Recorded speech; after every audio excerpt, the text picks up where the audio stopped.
What is up, guys? Welcome back to Inside the Intervals, episode 10. I know it's been a long break. A lot of stuff has happened, especially with quarantine and lockdown and stuff. But yeah, let's get into the topic at hand. Of course, with what's going on in the NBA. The bubble playoffs is very interesting, definitely very interesting. Can't wait to get into some of the topics with you guys and just talk about it.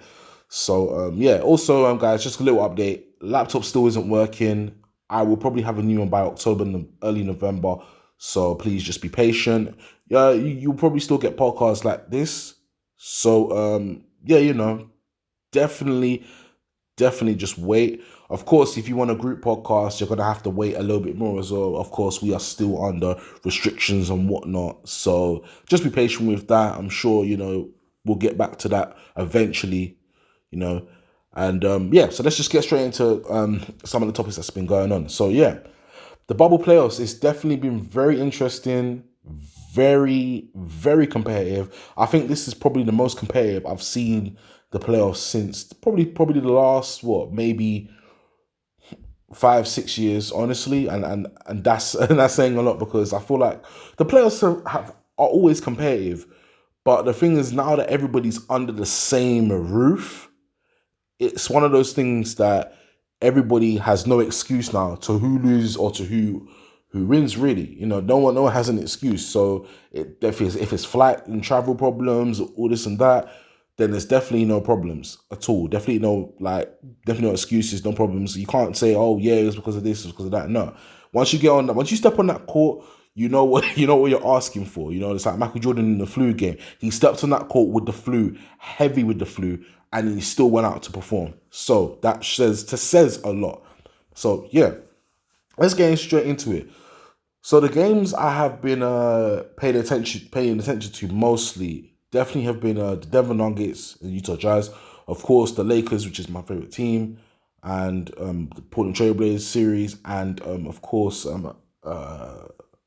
what would I say? I think the Dallas Mavericks and the Los Angeles Clippers has been very interesting. Now, um, with that being said, in general though, the playoffs has been interesting anyway. It's definitely been something that everybody has not was probably not expected from certain teams. Like the Dallas Mavericks just the other day, Luka Doncic clutch 3-pointer just to win the game.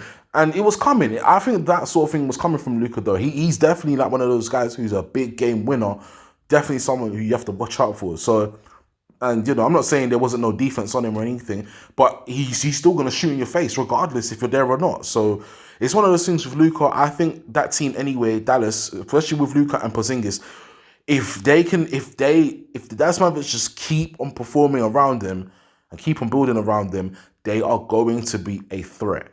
And the things about the Dallas as well, this is a team that isn't to play lightly with as well. They've definitely shown up when they need to show up now. Luka and Porzingis is definitely a good combo. Hopefully, we'd like to see more. If they do win the series, I'll be very surprised. But I still think the Clippers can take it with, Paul George's defense, with Kawhi's defense. It's one of those things. The Clippers are a team where defensively they are stronger.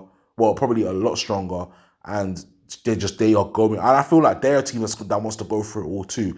So, but with a team like that, the Dallas Mavericks, they have to be careful. Have to be very careful. But yeah, let's move on to the Lakers and Portland series. Now, with the Trailblazers, I think there was a lot of hype expected around them to do something in that series. And when I saw them win game one, I was like, okay, it's only game one. I know if the team just steps up, um, they'll be fine because unfortunately I think the two players in the Lakers team that are really like that was really bringing down the team was Danny Green and Kentavious Caldwell-Pope. Now, Danny Green hasn't made a three since the bubble has started, since the bubble games in the end of the season up until now. So I don't know what it is, but I was saying this on Twitter before. He's got to start off small, maybe attack the basket sometimes, mid range it, then bring it out for the three. He's got to get his rhythm back before he does anything. The same with Contavious Caldwell-Pope. Both of these players are somewhat valuable to the team, But right now, they were just looking like, Katavius Cole. I think in the first game, he literally had like 1 point. Danny Green had zero, and it's been awkward to see like rim block, rim block, rim block, or just rim hit, rim miss, rim miss. It's just continuously happening. So, but it's good to see that the team is performing. Of course, LeBron James, Anthony Davis, definitely are stepping up. They're always performing, doing their thing. They're always trying to dominate no matter what, regardless. So it's one of those. They're definitely like always in that mode and everything. I think what also is keeping us back a little bit is that Rondo not being out there defensively, but I think we're doing fine anyway. It's only the first round as well, so I think once we get to the second round, we'll kind of see what happens, with that, with what's going on really. But oh yeah, and another team, Houston Rockets and the Thunder. I definitely think that the Houston Rockets, I don't know, I can see them losing because of certain things happening. And what you've got to understand is that CP3 is a really good leader. We've heard things about CP3 being a bad teammate and certain things, but you can't deny he's a good leader. He really is. The problem is the Rockets is that Harden is now out there on the floor on his own. Russell Westbrook's not out there, so you should be able to control the team. But I feel like Harden, he's still trying to do his own thing. Whereas CP3, he's bringing everybody involved. He's passing it. But then CP3 can still drop 30 and maybe like 10 assists and still do what he's needed to do. Get the win. Because the thing is, I don't know what happened. The Rockets, they were up and they blew the lead. I don't understand. They just literally just blew the lead just like that. But then that's what I'm trying to say is that CP3 is a better leader. So I'm actually starting to question that whole CP3 and Russell Westbrook trade, because it's literally one of those things I'm thinking maybe the Thunder did the right thing by getting rid of him. Yeah, CP3 may be older, but he's showing that he hasn't lost the hindsight of what he's doing. And I'm not trying to disrespect Russell. Russell Westbrook is definitely one of my favorite players. But I still feel like that he hasn't grasped that leader mentality just yet. And it's hard to do that, especially if James Harden is there as well. They're both scorers. They're both ball dominant. They're trying to do too much. So if they're going to do this, they're going to have to really, really snag on this. But of course, Russell Westbrook hasn't been on the court. James Harden's been on the court. So what's happening? What is happening to the Rockets right now? I think they could probably, I think they can still win the series. But if the Thunder win the series, I wouldn't be surprised because of the lack of leadership by James Harden. And I think that's what it is. It's time to stop being ball dependent and it's time to start relying on certain guys. And I understand, he's done that. James Harden has been doing that a little bit more over time. But now is the time where maybe it's not 35 to 40 points a night for you. Maybe it's other teammates, because he does have other teammates who can score. They just got Clint Capella. So what is the logic of that as well? Come on. What am I saying? Sorry. They just traded Clint Capella. So yeah, and I think that's the issue as well. It's the small ball. It's actually the small ball. That's one of the issues. So I'm just hoping that whatever happens, if they're going through that slump now, this is not the time. It's really not the time. Yeah, so the next series is Denver Nuggets and the Utah Jazz. Definitely, I think a lot of people will say it's not really interesting. I found it interesting just because of the fact that I think these are two teams that are somewhat teams, as in team. They basically, in shorter terms, ball movement. It's just that simple. Both teams have good ball movement. And of course, the Utah Jazz having Mike Conley, Donovan Mitchell. Of course, Mike Conley is a very good playmaker, sets everyone up.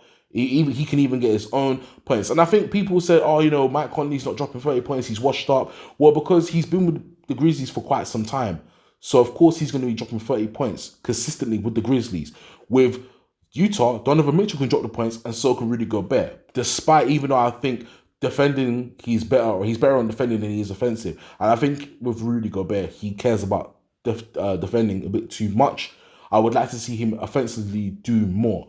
But other than that, The Jazz do have a good roster, especially on the bench as well. So it's something that they definitely can picking up on, and something that definitely would have been nice to see if like the Jazz can, let's just see what they can do basically. And of course with Denver's a team as well. I always think that Denver, the time is now for them. The time is now. But the problem is that I think that Denver, they're going to be consistently in the top five rankings, whether between third and fifth, because of what the team are. They're a good team, but the problem is that the length going all the way, I just don't see it in for their team. I'll be surprised and shocked if they could go all the way at some point. But I hope they know as they get stronger in the playoffs. Of course, they got Jokic, Jamal Murray, Michael Porter Jr. Defensively, Michael Porter Jr. is gonna get better, but I still think that team is a solid. It's solid. It's still solid to work around. You can't deny it. You can't tell me and sit here and say that Denver didn't do nothing throughout the season or even in the playoffs. So yeah, this is two good teams. Just ball movement is reliable. Yeah, they have a few star players, but also they also have players around them who can still get things done. So the next series as well is so let's move on a little bit onto the East. I think there was one more Western Conference. Actually, no, yeah. We'll go on to the East. So the Milwaukee Bucks and the Orlando Magic. Now, I know a lot of people are taking the mick out of the Orlando Magic right now because they had home court advantage throughout the whole playoffs. And it's mad because game one came, the Orlando Magic won the first game. But then after that, it just died. It just literally died down. I don't know what happened to the drive. Then it just went. It literally just went. And I feel like with the Magic, they're a team that's still trying to find themselves. They're still trying to see what pieces they have. Of course, they got Aaron Gordon, Vucevic, Evan Fournier, Markel Fultz. So they're still trying to find themselves. And I think you know, I never expected them to win. I'm not expecting them to win anything right now. You know, they have to find themselves. They're not a bad team, but I think they still need to find themselves more. It's one of those things. Because of course the Bucks, they're Giannis, Eric Bledsoe, Chris Middleton, Brook Lopez. You can't go wrong with that team. And of course the guys on the bench as well, they will provide support. So you do the math. I mean, it's not that hard. I think we know what's gonna happen in this series. It's just one of those things. We know who's the better team and we know who is the weaker team. It is just plain and simple to see what is going to happen. So yeah. The Raptors. Of course, the Raptors, all I'm saying is that people are undermining the Raptors and I don't think they should.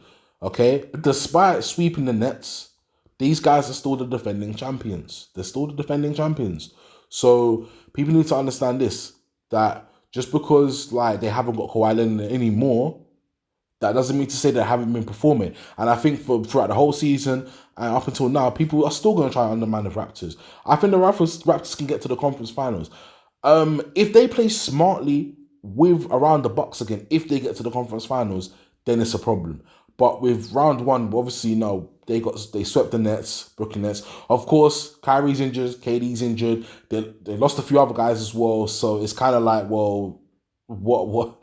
There's not much you can do. There's not much you can do with the team they got now. I mean, don't get me wrong. They still got cast of. But it literally, like, there's nothing they can do. The team can't pull their weight. It's just hard. They don't have any leaders. I feel like they're not strong enough. But hopefully next season, let's see what they can do when everybody's healthy and back. So,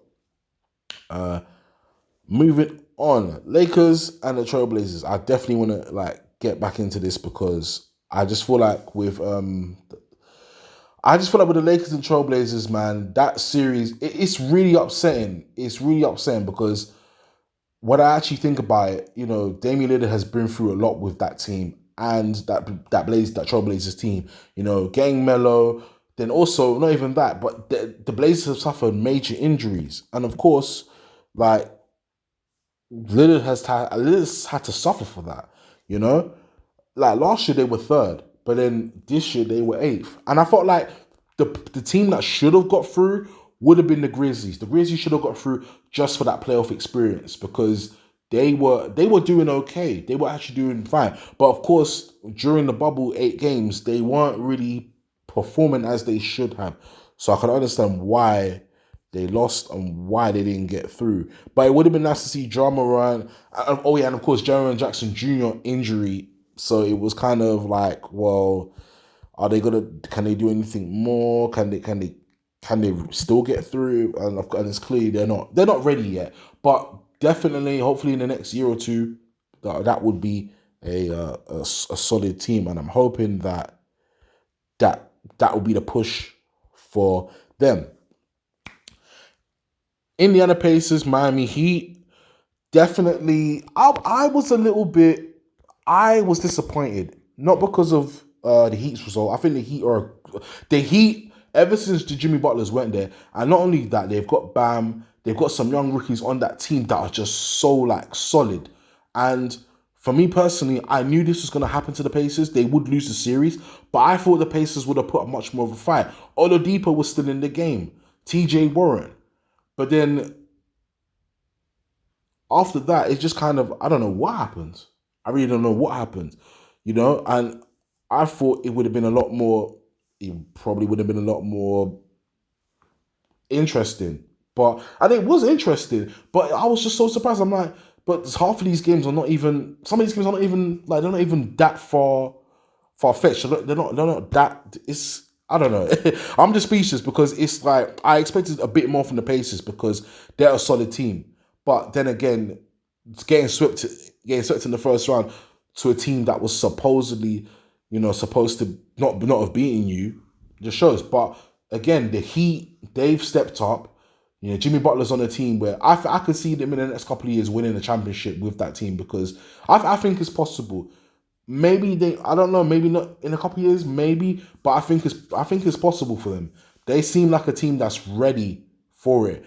And of course, there's 4 other teams that are better and doing their thing. So it's just one of those things that, the Pacers kind of upset me, but hey, congratulations to the Heat anyway. And lastly, we have got the Boston Celtics and the Philadelphia 76ers. Now, with this one, I don't know what's going on with the Sixers, but I feel like, yeah, Joel Embiid, I feel sorry for the guy. I really do.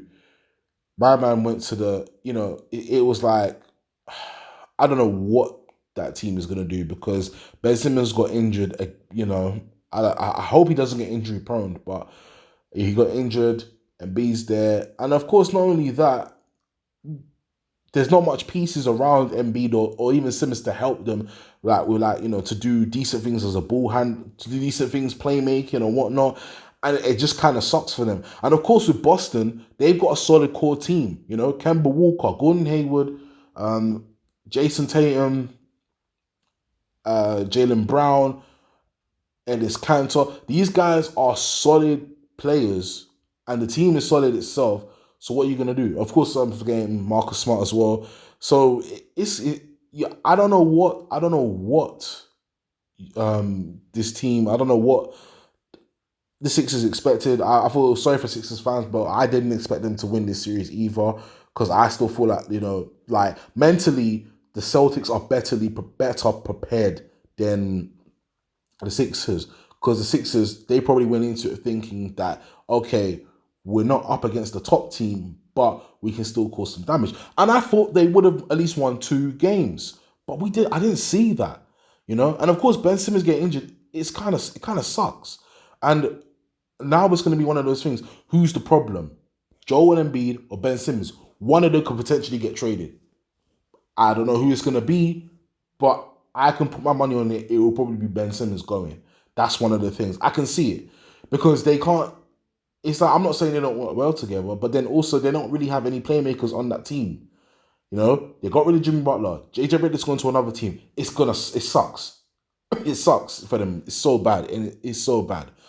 But hey, they tried. Well, some people say they won't try, but I'm gonna sit here and say, be nice and just say, hey, they tried. It is what it is. It happened. But yeah, guys, that's pretty much it for playoff basketball, man. I mean, it's been so interesting. I can't wait till the second round starts, first round's over and stuff, more nearly over for some teams. But yeah, man, it's definitely been interesting. And I hope everybody's been tuning into it and just seeing what's been happening and stuff.